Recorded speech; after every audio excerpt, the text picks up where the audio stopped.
the early morning hours of darkness, when the prosperous Napa Valley was still asleep, this room often glowed with a warm light as God's messenger sat alone writing letters, articles, and books.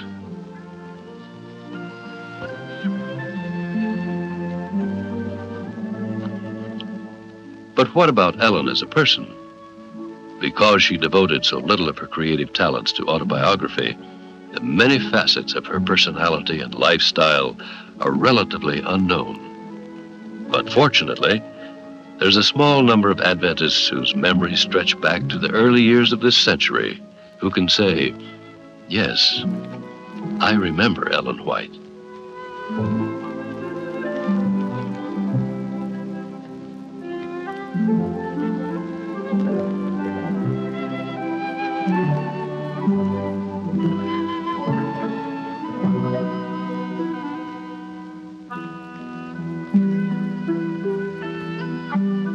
As you read the writings of Ellen White, affectionately referred to by Adventists as the Spirit of Prophecy, one fact becomes immediately obvious. Ellen loved her Lord and His Word supremely.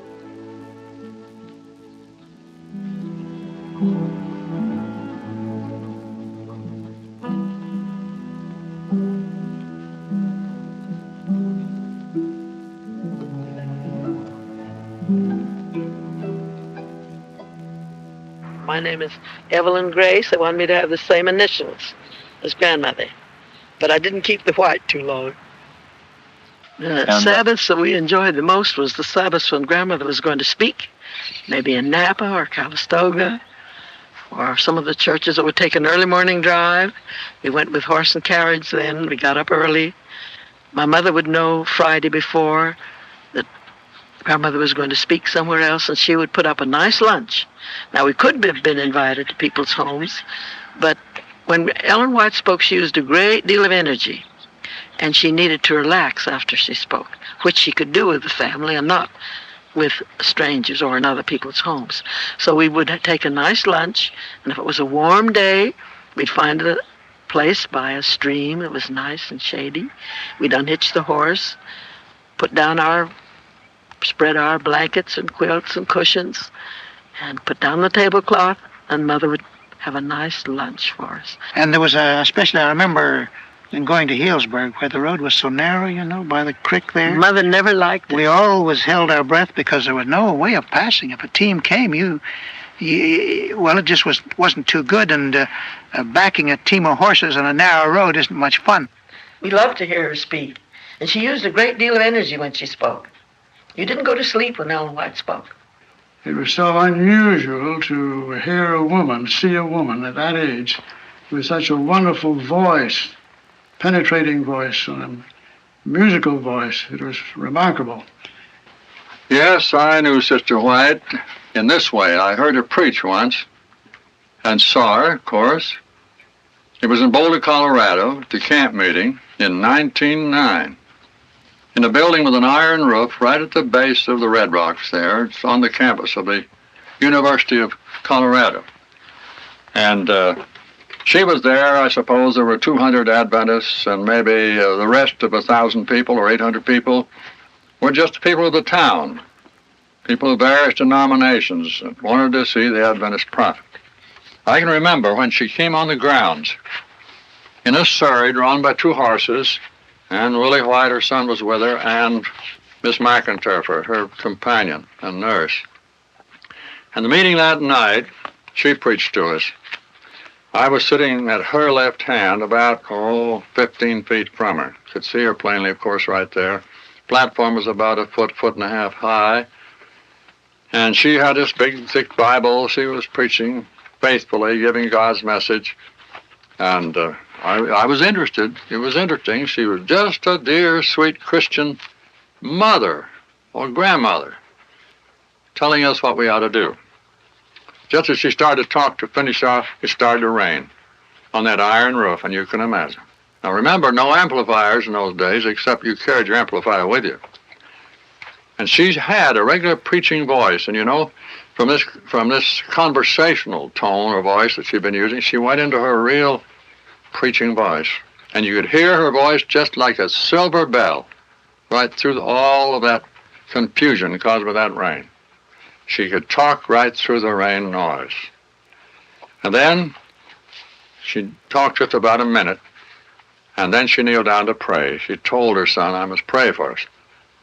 And she came over on my side of the platform and kneeled down to pray.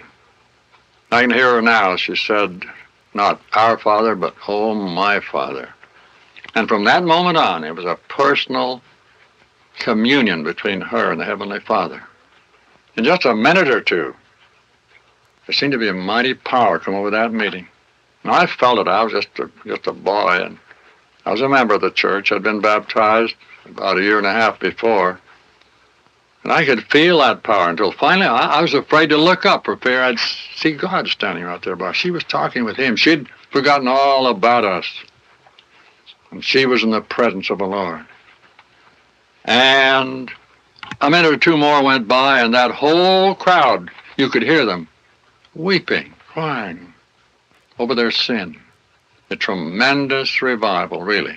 Spiritual revival, that mighty power of God. When she preached, God blessed her as a preacher.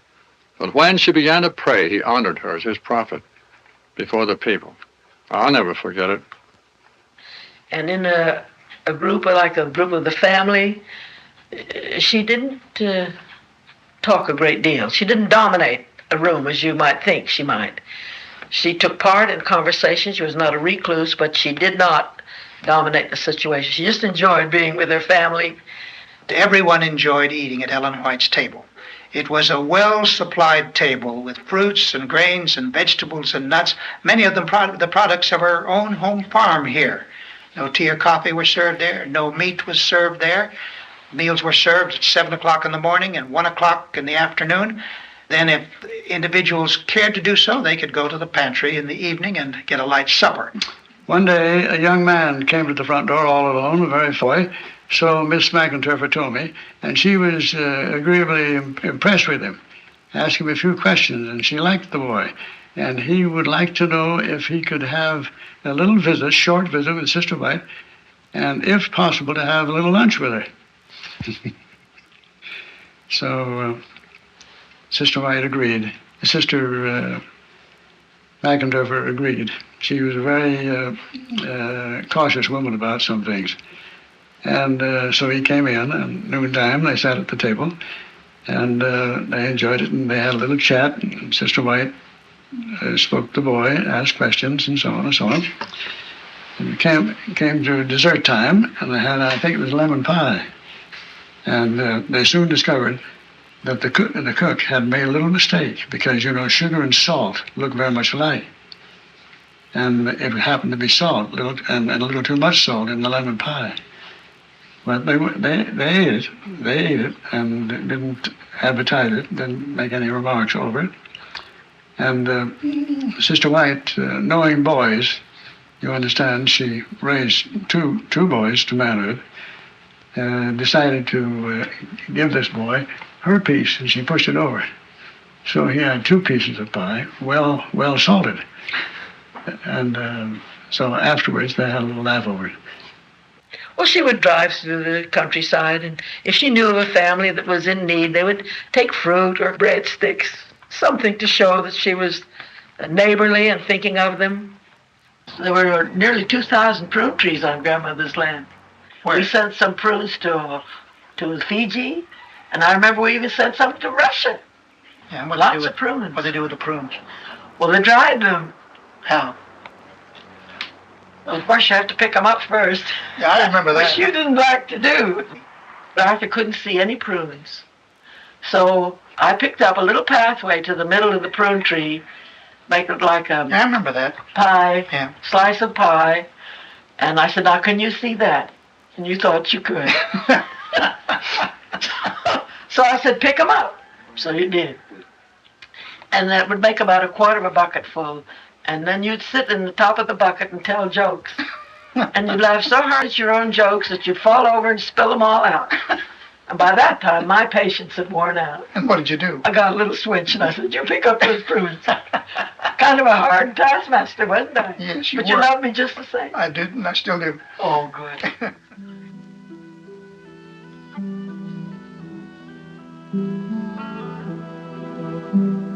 Have you ever wondered how Ellen made her clothes appear attractive and feminine?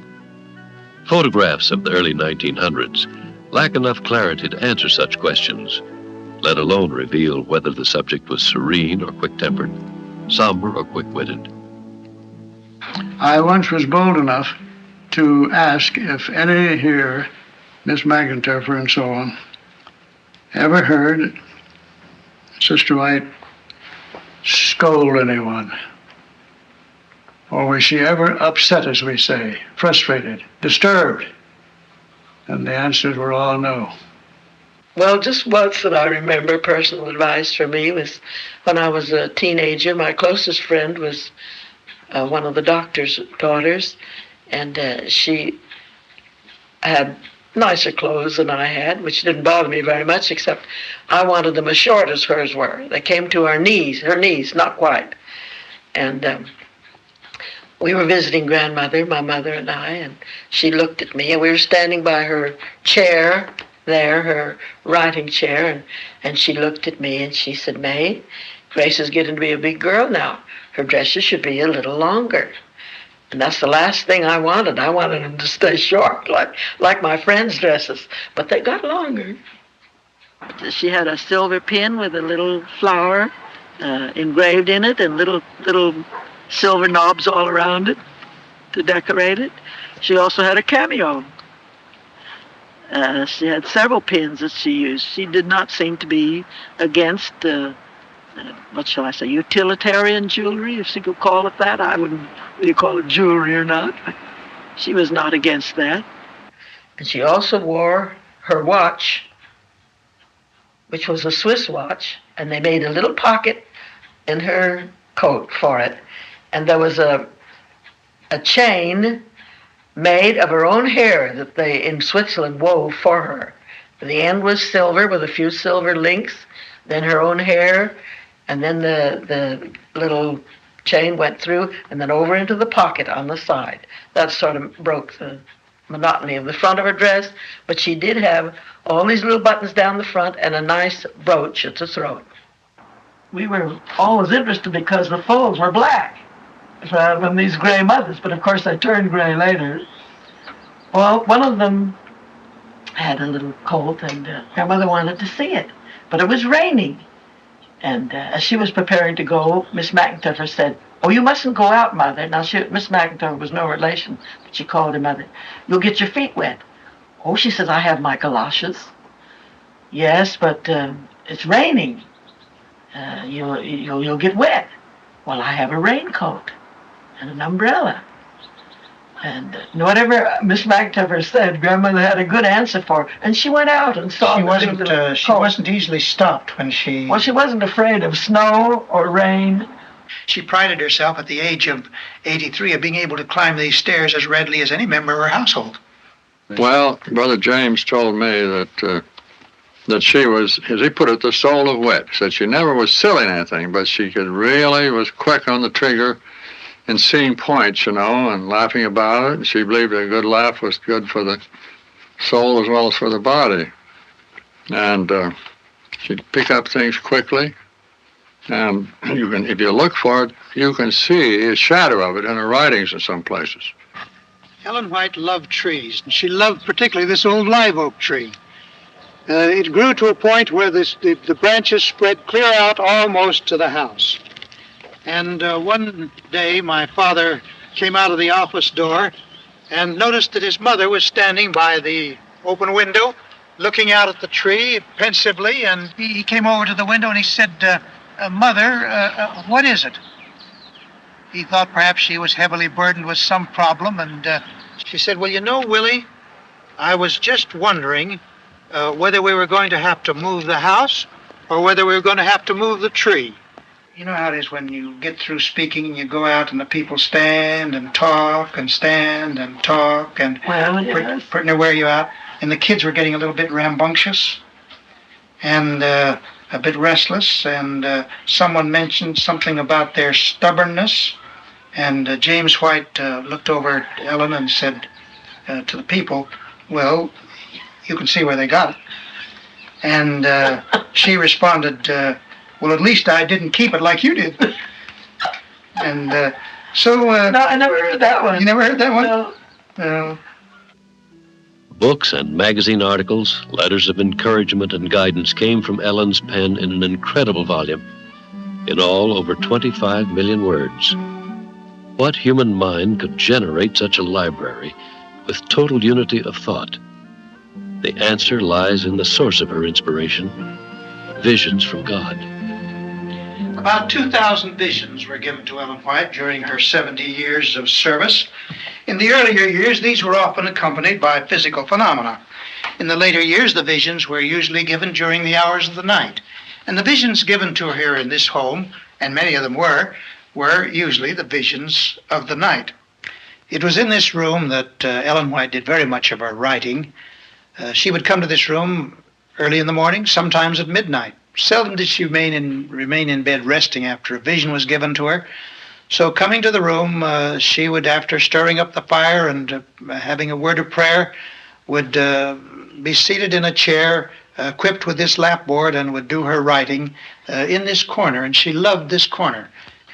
The story has grown up that when Ellen White was in vision, there was a supernatural light which could be seen from outside of the windows, but this is not sustained in fact at all.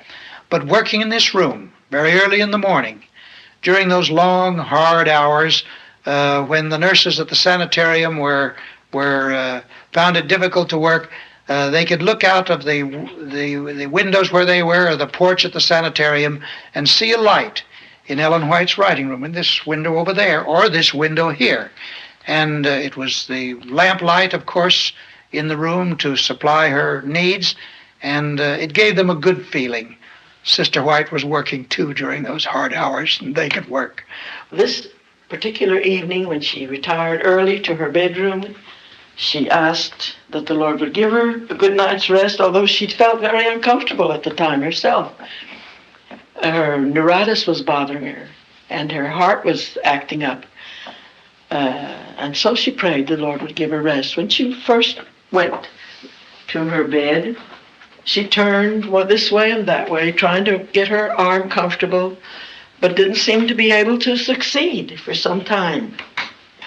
Finally, about probably 9 o'clock, she went to sleep, slept for a little while, and then waking, as we all do, to turn and move, she thought now she must move carefully so that the arm wouldn't hurt. Want to start hurting again.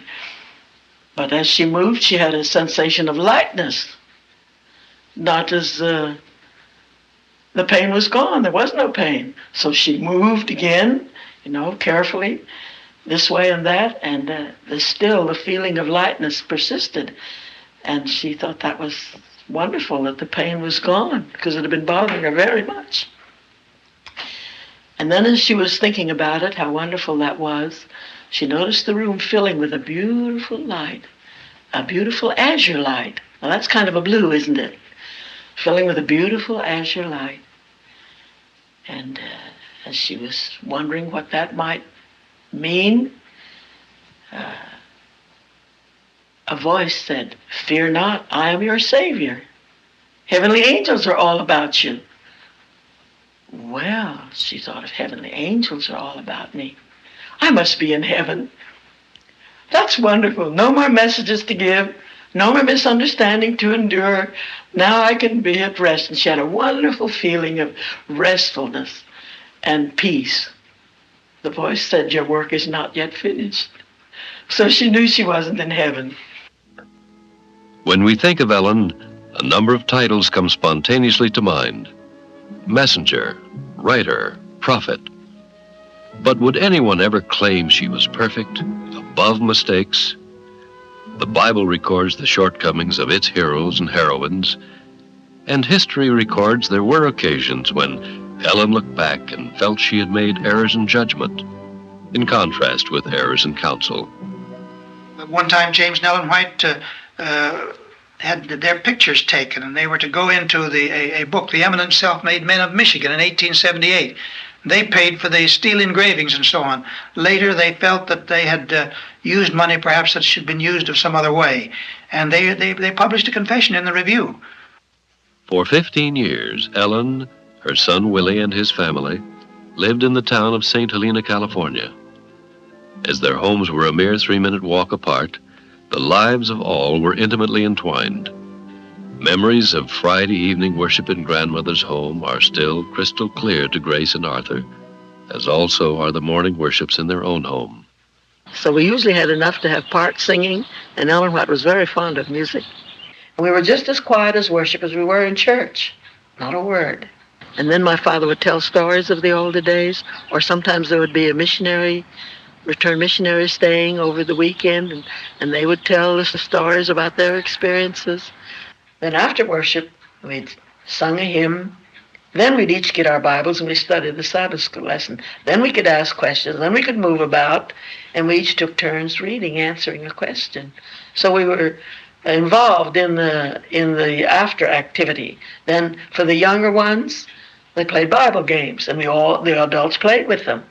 We all did the same thing together. The little folks sat still while the adults had what they enjoyed, and then they joined in with the activities that we enjoyed. We were never pushed off into the corner. We were always a unit, a family, doing things together. Mother said to my father, well, we'll have a short worship this time, because it's a little late and the children have to be to school. And they had had breakfast still, you see. So he said, my father's very deliberate. He said, I shall read a psalm. So Mother just sat down. He's going to do what he wants to do. So he read the psalm that has 2 verses.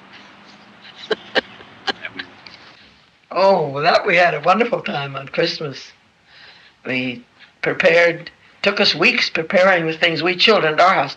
The Christmas trees were always at our house because there was always so much company here, and there wasn't a room that could be set off for just a Christmas tree.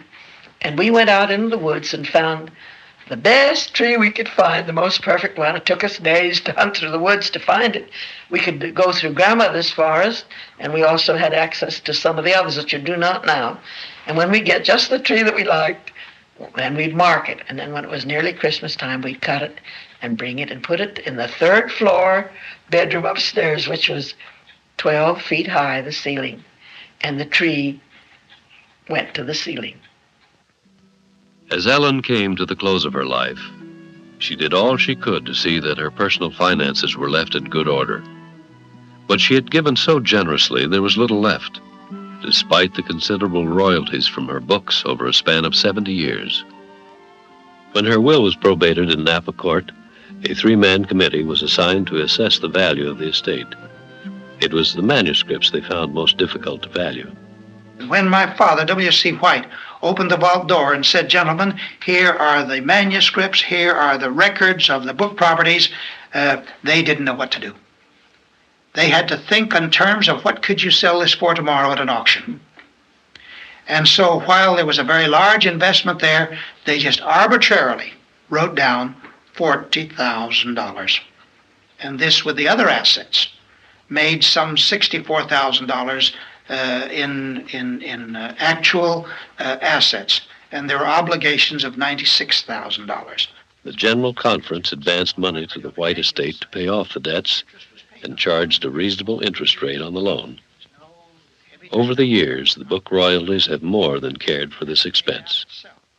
Now there are royalties paid on the E.G. White books today. These royalties, by agreement, are the property of the General Conference. There is no member of the White family that benefits as much as 5 cents a year from the fact that Ellen G. White was an author. I was 7 years old when she died, and the event that stands out most clearly in my mind was her death and her funeral. When the funeral came on, some of those very people to whom she went to visit and pray, they were at the funeral. Miss McIntyre told me that They would come in the side door of the house and go out through the parlor, out through the front door. Once, twice, some of them 3 times. And she questioned them about it. Well, we just wanted to see once more the face of the dear old lady who came to our home to talk so nicely about the coming of Jesus and to give us literature and flowers and so on and so on. A personality of such wide influence and varied responsibilities as Ellen White can hardly be evaluated in a few words. But there was one fact that lay at the foundation of all her work. It was her continual dependence on the Bible. This was evident wherever she spoke, from the largest camp meeting to daily worship in her own home. We would come in and sit down quietly, and then we'd hear little footsteps coming down the stairs. And she'd come and sit in this chair that I'm sitting. That was her chair. And she would take the Bible. She knew just what she wanted to read. There was no time lost. There was no hurry, no stress, but she would just reverently take the Bible and read something that she knew we children would enjoy. Now, I never remember her reading anything but the Bible for worship time. All through the following 14 years, or maybe 12, when she was out in the field here in California at camp meetings, general meetings, here and there, even in committee meetings, she carried her Bible and would use the Bible first before she taught. She, in 1903, wrote that little heed is given to the Bible, and the Lord has given a lesser light to lead men and women to the greater light. She knew her Bible, and she made use of it, and she accepted it as the prime source of light. But as promised in the Bible, the Lord had given visions in our times to lead us to that word and to help us apply its principles. Whenever I hear anyone say something like this, oh yes, Sister White did, past tense, a great work, I invariably say, my friend, Sister White not only did a great work, but she's doing a greater work today. But she had written, whether or not my life is spared, my writings will constantly speak, and their work will go forward as long as time shall last.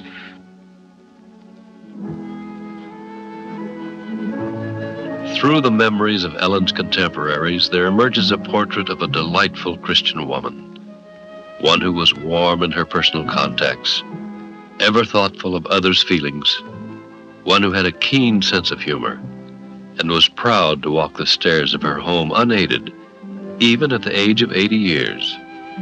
One who was always ready to help a neighbor, generous and full of faith in the Lord's work, thrifty and industrious in her own home, but above all, totally committed to her task as the Lord's messenger and totally convicted of his imminent return. She has been at rest for some decades, but her writings continue to speak.